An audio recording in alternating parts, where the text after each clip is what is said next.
सैनिक तो नहीं लगते हो। कौन हो तुम? कहो, कौन हो तुम? कदाचित सत्य कहने पर तुम्हारा दंड कम कर दिया जाएगा।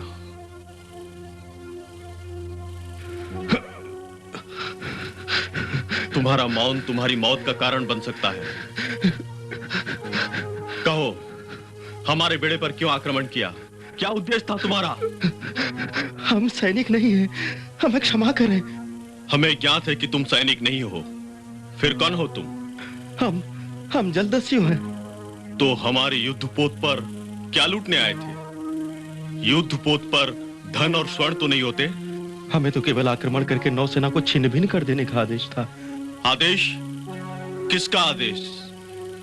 हमें इस काम के लिए धन का प्रलोभन दिया गया था।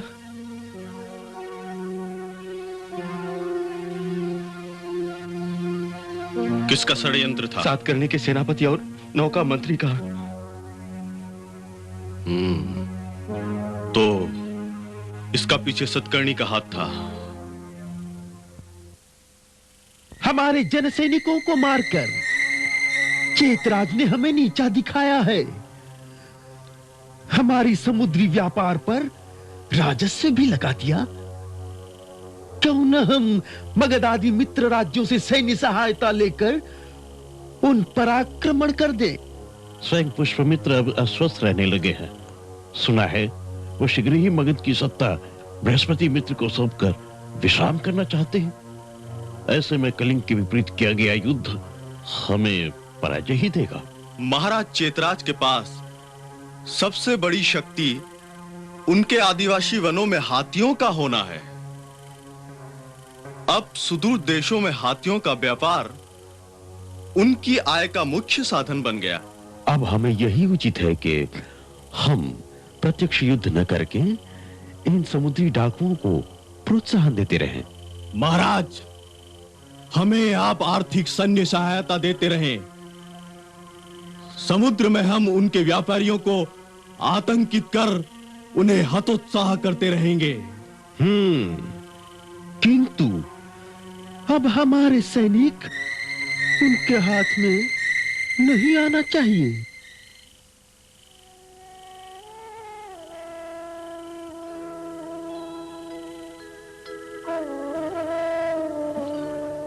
प्रणाम पिताश्री। तुम इस समय यहाँ? क्या बताऊं ता, जब से जलदस्युओं का महाराज पे आक्रमण हुआ है तब से न जाने क्यों मेरी दाहिनी आंख फड़फड़ा रही है। बहुत चिंता हो रही है। अब चिंता की कोई बात नहीं है वधू। हमारे महाराज चेतराज जलदस्युओं को हराकर पानी दीपराज के साथ प्रातःकाल कलिंग पधार रहे हैं। तात, हम भगवान से यही कामना कर रहे थे। उनके स्वागत के लिए प्रातःकाल समुद्र पतन पर जाना है। ब्रह्म मुहूर्त में आप तत्पर रहिएगा। जो आज्ञा।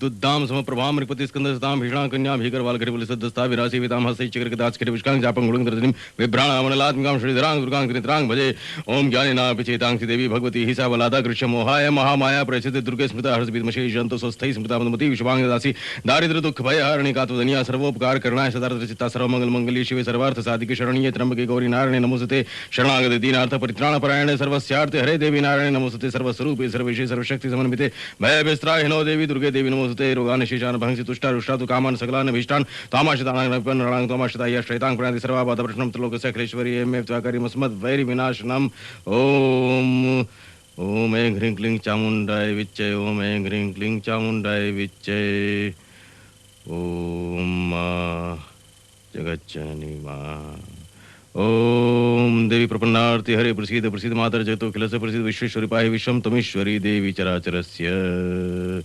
ओम ओम मा ओम ऐं ह्रीं क्लीं चामुण्डाय विच्चे मा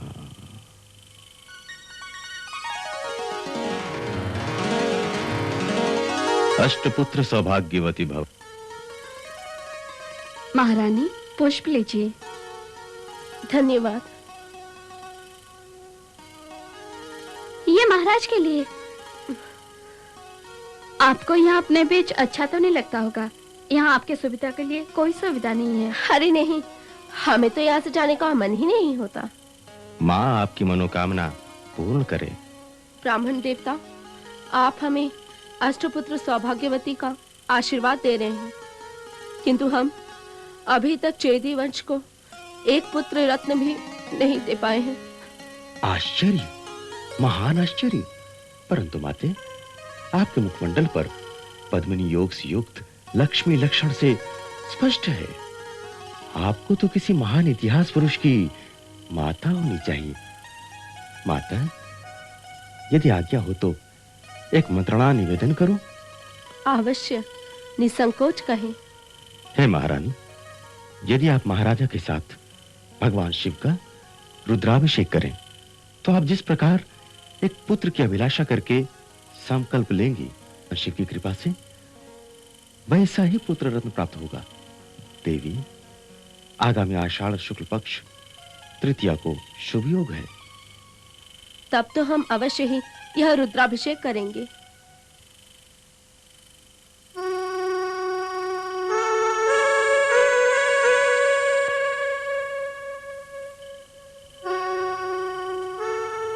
प्रिय, स्वामी। प्रिय, आज आपकी भवन की ओर आते हुए आकाश में हमने दूज का सलोना चंद्रमा देखा। दूज का चंद्रमा? हाँ, दूज का चंद्रमा। आषाढ़ के निर्मल आकाश में दूज का चंद्रमा की कितनी अपूर्व छटा थी कि जी कर रहा था बस उसे ही देखता रहूं। फिर सोचा, हमारे प्रिय हमारे लिए भवन में कितनी आतुर होगी। और जब यहाँ आया तो देखा घर में ही चंद्रमा की कितनी ज्योत्सना छिटक रही है। घर में चंद्रमा? कहाँ है चंद्रमा? कहाँ है?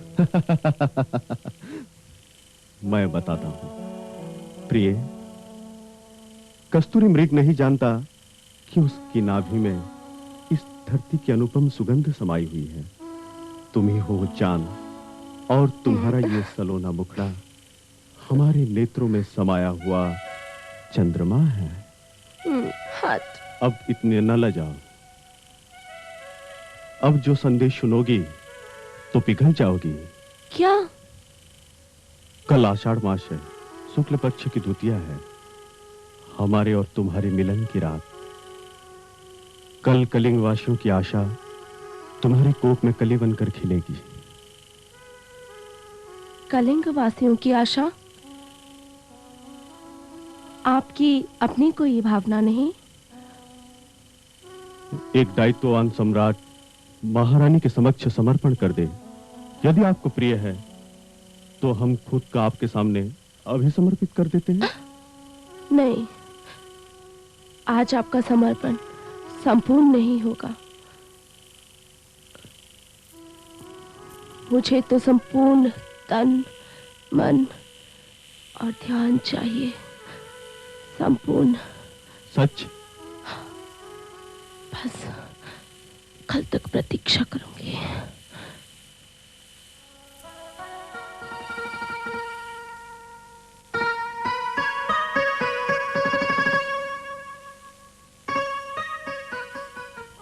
प्रत्येक वर्ष के भांति इस वर्ष भी महाराज राजकीय व्यापार का निरीक्षण करने बालीद्वीप जा रहे हैं। महाराज के साथ इस बार भी महारानी उनके साथ बाली का आनंद लेंगी। कौन, मैं? जी हाँ महारानी। यात्रा का मुहूर्त कब निकला है दामिनी? कल ही महारानी। क्या मैं भी आपके साथ जाऊंगी? निसंदेह। तू नहीं जाएगी तो मेरा श्रृंगार कौन करेगी और मेरा ध्यान कौन रखेगी? अब तो मुझे रात दिन एक परिचारिका की आवश्यकता है और तू तो जानती है कि मैं। जी हाँ महारानी। चिर प्रतीक्षा के बाद आपके गोद में कलिंग का उद्धारक, चैती वंश का उत्तराधिकारी शिशु बनकर आने वाला है।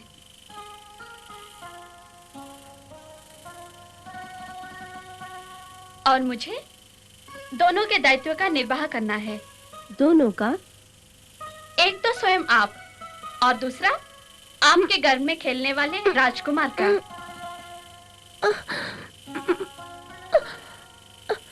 आप स्वस्थ तो है ना महारानी?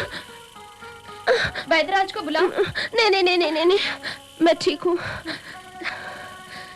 शिशु नटखट है ना, अपने बारे में चर्चा सुन के हाथ पैर चला।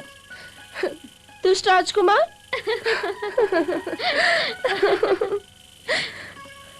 परंतु महारानी, यदि राजकुमारी हुई तो? कदापि नहीं। ब्राह्मण देवता ने कहा था भगवान शिव के रुद्राभिषेक करके जैसे संतान का संकल्प लिया जाएगा, संतान ऐसे ही होगा। और मैंने कलिंग के उद्धारक इतिहास पुरुष एक पुत्र की कामना की थी।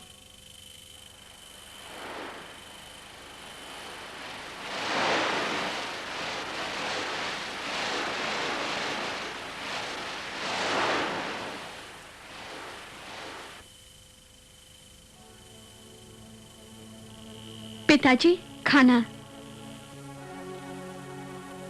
नहीं खाऊंगा, नहीं खाऊंगा, नहीं खाऊंगा। यूं ही बैठा रहूंगा, सूर्य की किरणों में झुलस जाऊंगा, सूख जाऊंगा, अपने प्राण दे दूंगा, लेकिन खाऊंगा नहीं, खाऊंगा नहीं, खाऊंगा नहीं। पिताजी, ये अशुभ वचन ना कहे पिताजी। मैं हाथ जोड़ती हूँ, क्यों स्वयं को कष्ट दे रहे हैं? भोजन कर लीजिए। देखिए ना, मैंने आपके लिए कितना स्वादिष्ट पकवान बनाए हैं। नहीं चाहिए, नहीं चाहिए तुम्हारे मधुर व्यंजन और पकवान। उसी व्यंजन की मिठास ने आज समूचे कलिंग के नागरिकों के मुंह बांध दिए हैं। राजा व्यापार करके आ रहे हैं और नागरिक मीठे पकवान खा रहे हैं। ले जाओ इसे मेरे सामने से, ले जाओ इसे मेरे सामने से, ले जाओ, ले जाओ, ले जाओ मेरे सामने से, ले जाओ, ले जाओ। अन्नपूर्णा का अपमान क्यों करते हैं पिताजी?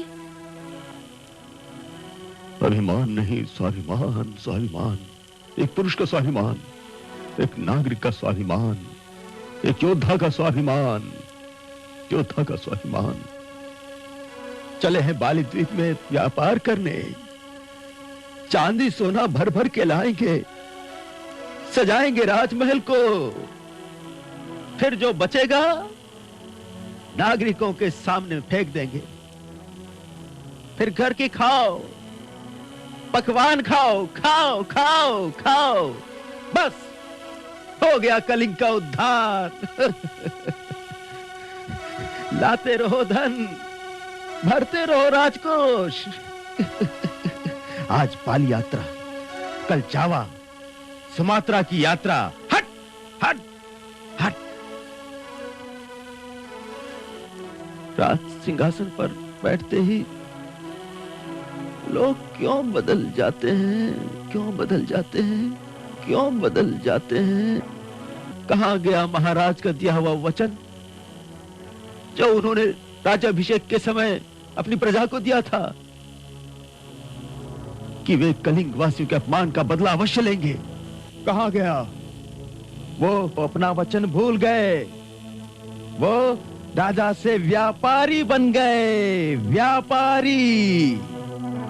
परंतु आप अकेले क्या कर सकते हैं? अकेला कौन है? मैं राज्य का एक नागरिक भी चाहे तो अपने भटके हुए राजा को उसका कर्तव्य बोध याद दिला सकता है। हाँ। महाराज वाली से धन लाएंगे तो हम प्रजाओं का ही वैभव बढ़ेगा ना? नहीं, धन और वैभव नहीं, गौरव चाहिए, गौरव।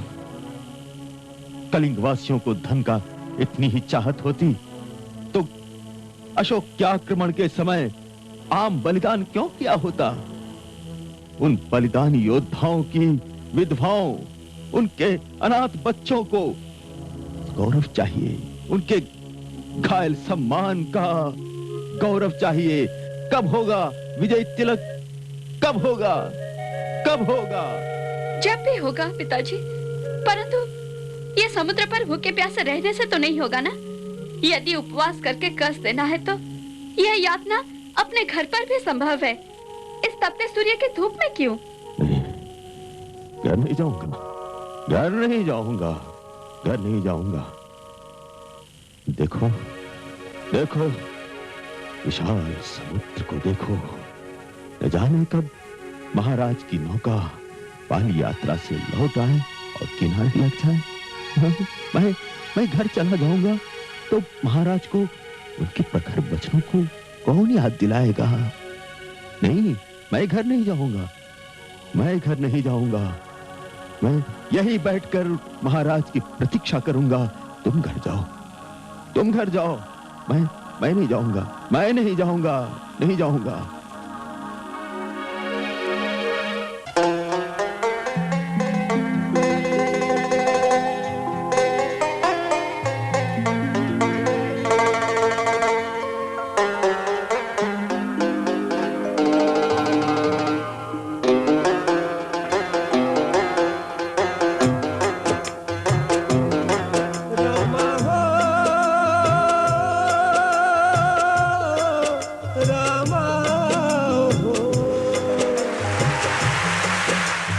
सागर में तूफान उठा है, नैया डगमग डोले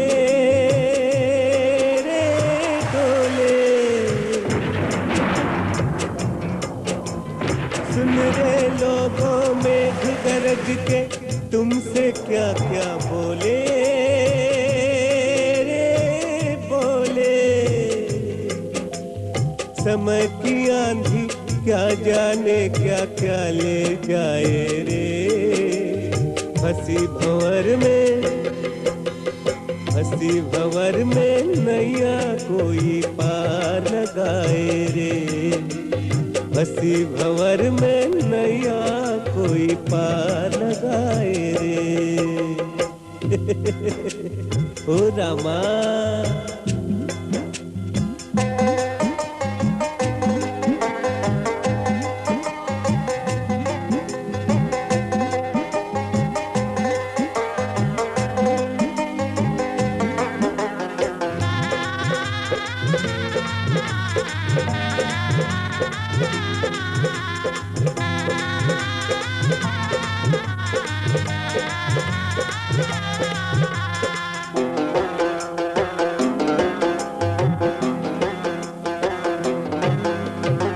चारों ओर दुखों का पानी छाया है अंधियारा।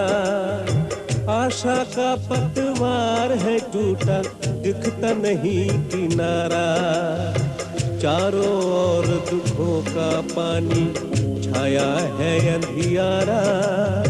आशा का पतवार है टूटा, दिखता नहीं किनारा। किसे पता किस पल में रामा क्या हो जाए रे। किसे पता किस पल में रामा क्या हो जाए रे। हंसी भंवर में नैया कोई पार लगाए रे। हंसी भंवर में नैया कोई पार लगाए रे।